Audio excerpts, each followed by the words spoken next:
大家好，这个视频呢，我主要想讲一讲移民啊，就是所有的人移民啊的三大难关。那么大家肯定会说，是哪三大呢？钞票，钞票，钞票，对不对啊？肯定是不对的。第一个呢是语言啊，不管你是去任何一个国家，你去美国也好，你去澳洲也好，你去加拿大也好啊，你去德国也好，你去瑞士也好，你去日本也好，你去新西兰也好，你都要学习当地的语言啊，有英语啊、法语啊、德语啊，对吧？日语。你在国内的时候呢，往往你会就是把这个事情呢想得过于简单。你觉得我在国内，或者我在我所在的地方，我没有这个语言的一个环境所以呢，我也不用怎么努力去学。当我到了那边呢，我自然而然我随着环境，我1年2年的我就能够学好了。甚至呢，就是他觉得呢，就是很多人就不会什么语言不也能在国外生存发展吗？是吧？那我告诉你其实你就这样想。如果你在国内，因为中国也很大嘛，对吗？或者你是在一个其他的地方，你想一想，比如说你一个北京人你到广州去或者你到上海去，你能不能在1年2年甚至3年里面，你就能够听懂上海话或者是广州话呢？我不说你能讲多少，我只是讲你能不能听懂。根据我自身的经验就我到海南去住了2、3年，但是呢，我其实到现在，我大概5句话都不会讲听我也就几乎是听不太懂的，而且我天天还要和就是海南本地的一些人就是见面，是吧？还要交流。当然我没有非常刻意的去学这个语言，所以呢，就是根据我学语言的一些心得，我觉得你有一个小成就是小小的成就，差不多得花个3、5年的时间。就你很努力的学了，我觉得你3、5年的时间有一个小小的成就。这个成就是一个什么呢？就是一个你在当地的就是你所在本地的所在国的一个初中生的这种水平而且我只是说，就你的词汇量，就是你知道多少单词，你的这个语法，你的口音你说话的这种状态还达不到这个水准。那很多人就会觉得没关系我到当地我有这个环境很多人我可以就跟我去练或跟我讲。其实你想一想，你愿意一直跟一个如果你是个成年人，你愿意一直跟一个初中生说话能力的人一直重复的就是去交流吗？你肯定没有这个耐心，对吧？这个是一个人之常情。所以呢，这一方面呢是比较要重视的也是我认为第2难的一个部分。那么如果你有这种移民的计划或者移民的打算，那么你很早就应该把这个语言给练习起来。即使呢就是你现在觉得没有这个环境，但是你不停的在练，不停的在背，或者不停的在读这些内容它会灌输到你的脑子里面。当你有一天就是说你在一个环境里面，你时间久了啊，它会就是它储存在你的这个里面，就是它像你时间久了，它就会调取出来啊，就像从这个硬盘里面把它给调取出来。那这个时候呢，你就是非常省力的。那么我也跟你们说一下啊，就是如果像你在欧洲这边，如果你在一个大的公司啊，你要去工作，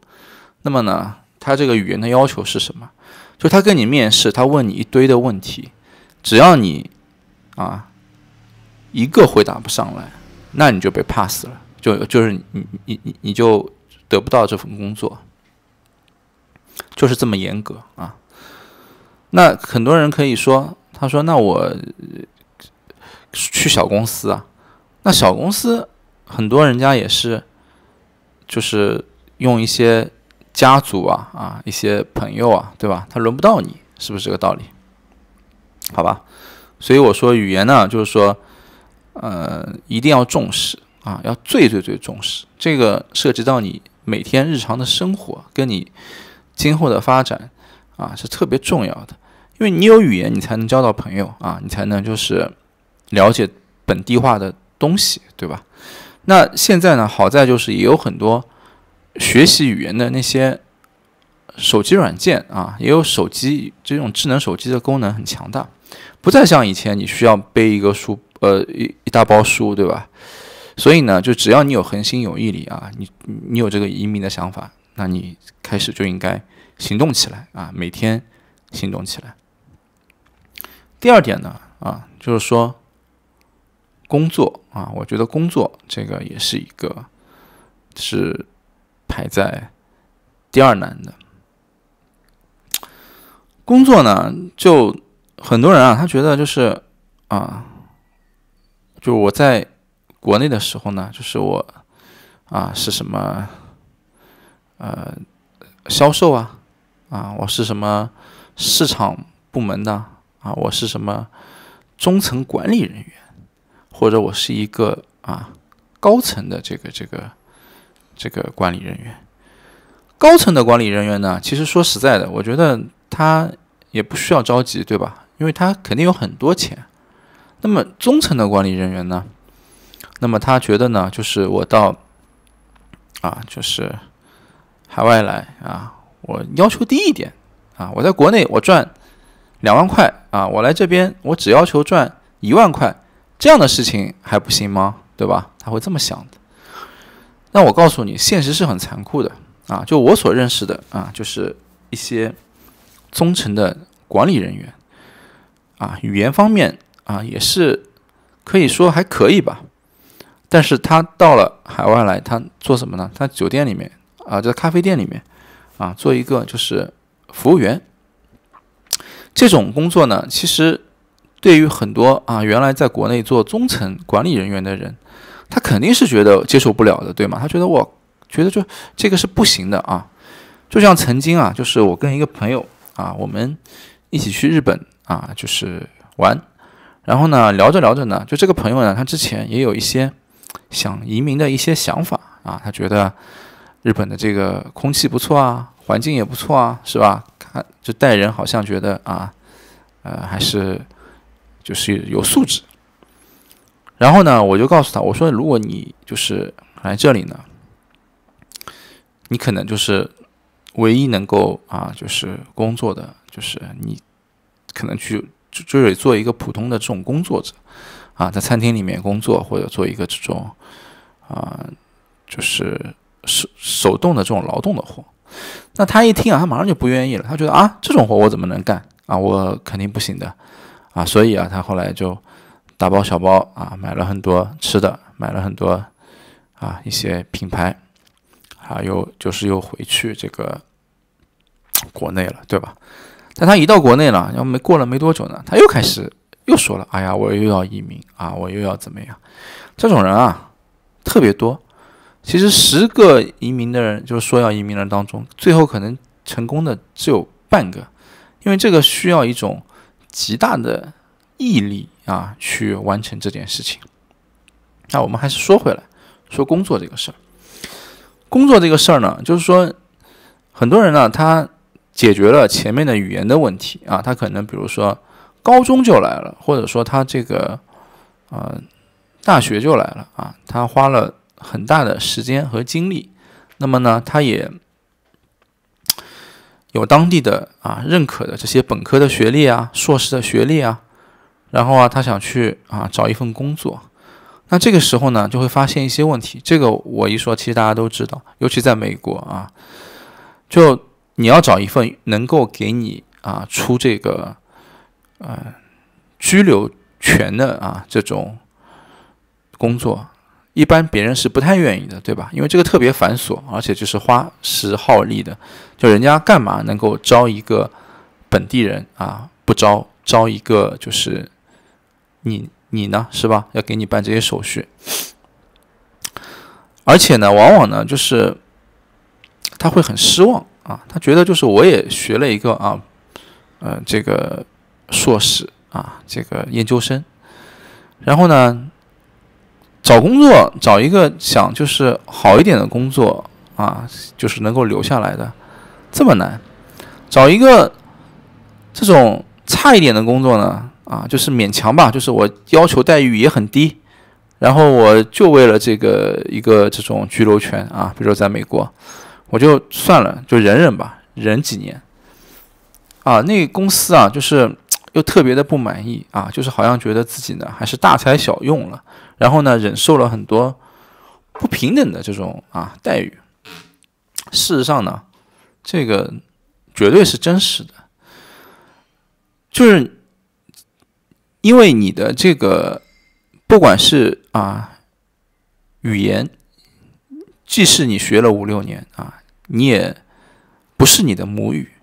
要达到这种母语程度你最起码也得10几年甚至还是很难，就要看年龄，看你的说话的能力。那么如果你的职业工种你又不是一种特别就是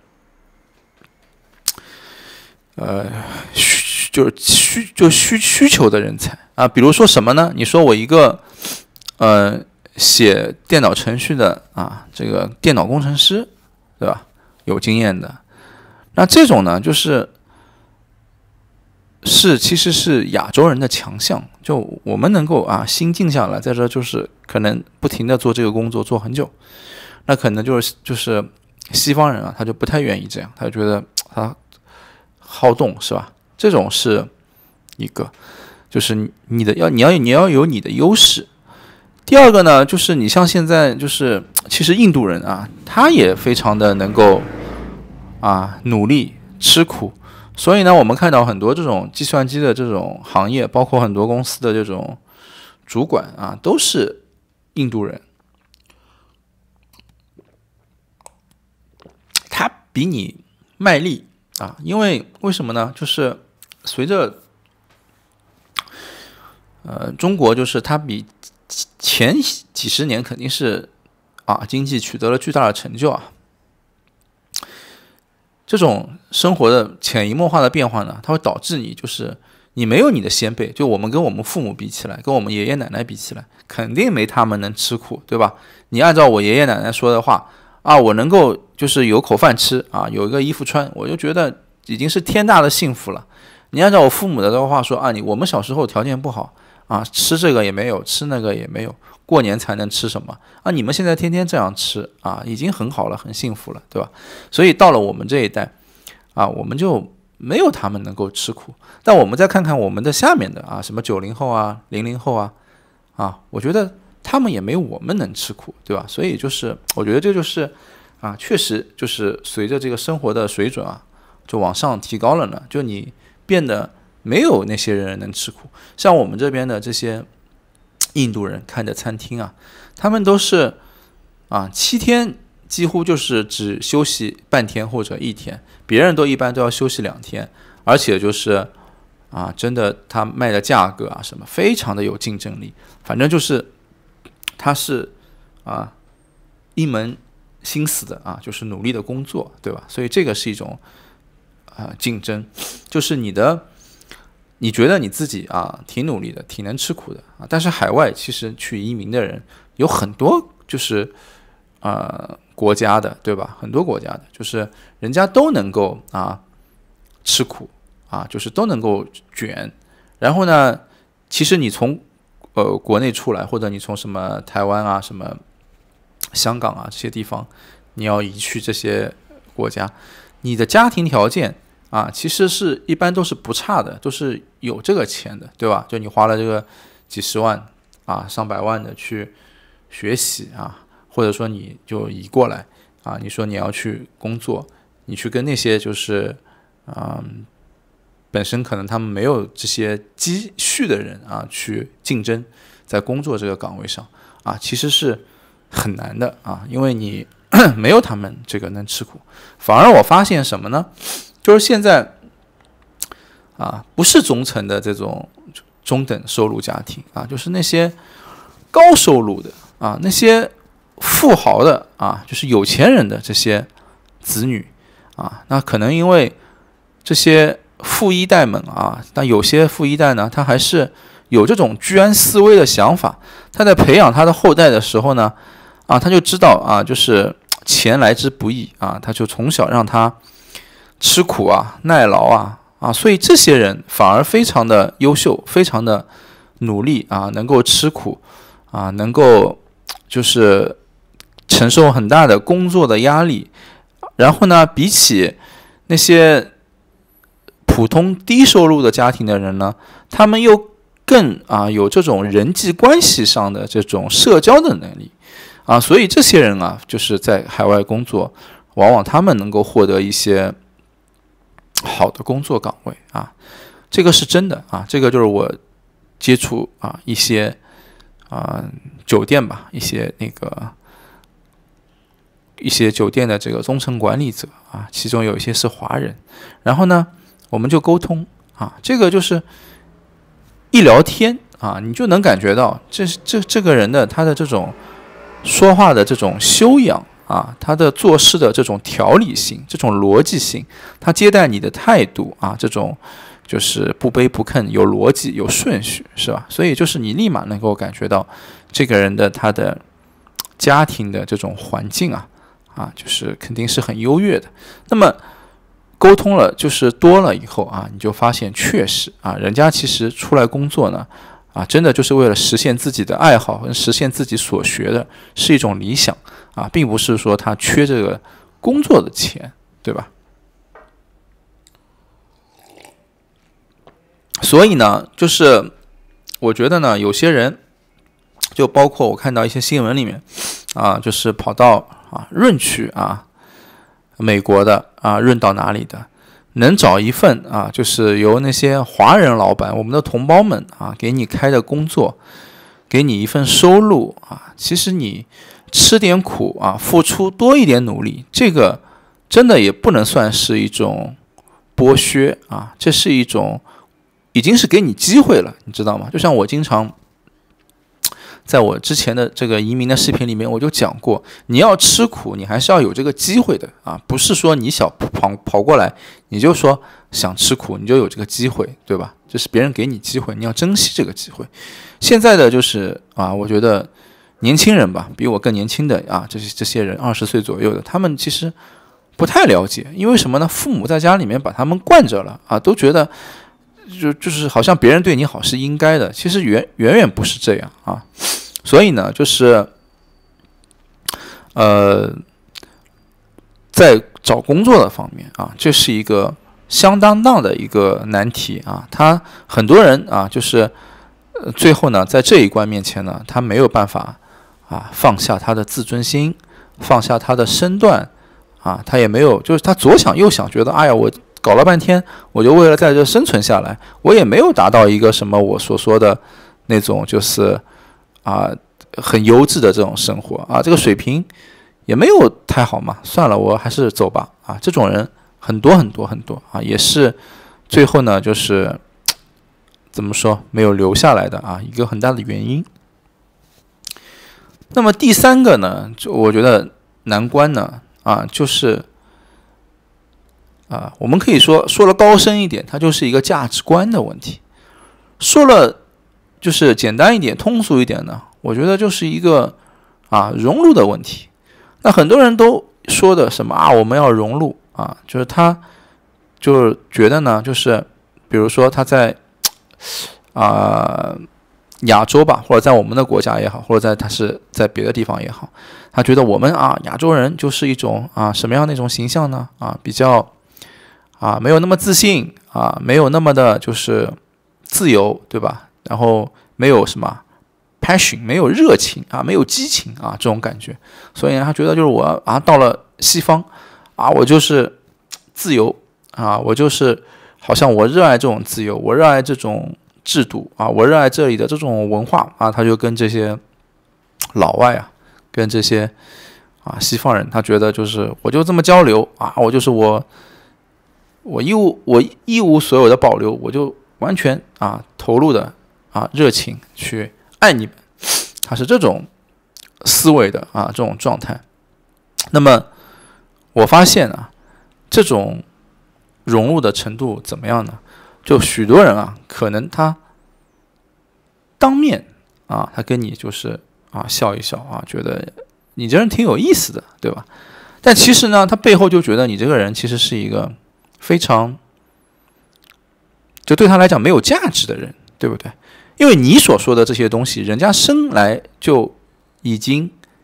每天在这儿，他就是这种，你过来非常要强调这些东西，好像觉得你是一个非常特别的人，他觉得你这个人有问题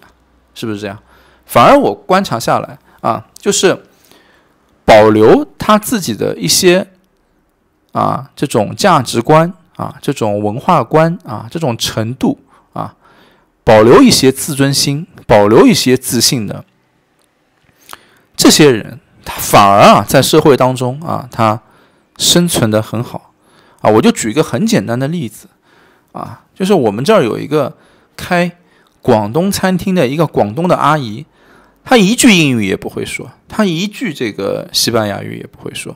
但是她的业绩，她的这个店，不管是中国人还是西方人来吃饭，非常的多。她跟你就是什么态度她也没有跟你这些什么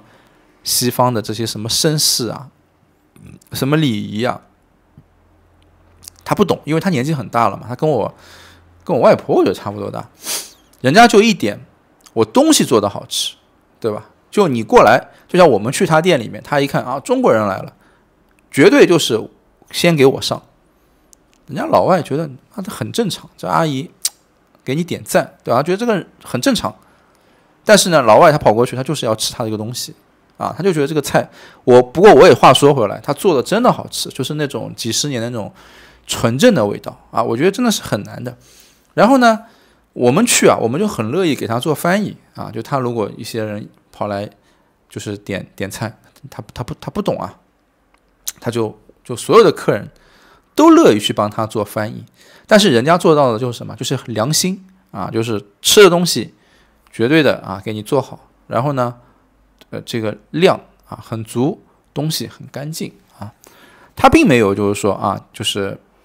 考虑的就是成天跑过来，他说我这个活动我也要去参加一下，挤一挤，然后那个什么社群我也要去挤一挤然后成天就想着反正就最好自己把自己改头换面一下，然后变成一个本地人让别人去接受他他的思路里面是这种想的。但这种呢，我觉得其实我前面就说了，别人一开始每个身边的人都是本地人，都是说同样的这种文化，你对他没有任何的价值，除非你能给他带来特殊的价值，对吧？就比如说你是个姑娘，你长得这种感觉，他一看我靠，这种感觉就是这种东方的，他脑子里面这种感觉，他觉得这个就是美，那么他就会给他带来价值。要不就是什么呢？他喜爱这种就是你身上的一种不一样的、独特的、与众不同的这种文化。因为其实这个世界上其实除了就是东方的一些像亚洲的这中国日本这种这些的文化呢，其实跟他们是完全是两码事。你像其他的种族什么，不管是中东还是那个什么犹太人还是什么这些国家，其实他们在许多这种文化上面就是还是了解的，但其实对于东方人，他们其实真的不太了解，他不太懂。所以就是你看很多人他会觉得他会问你你们那边是不是还吃猫啊，吃什么东西的，对不对？他会诧异，因为确实就是他不懂。有些人是歧视，有些人绝对不是歧视，就是不懂，他不了解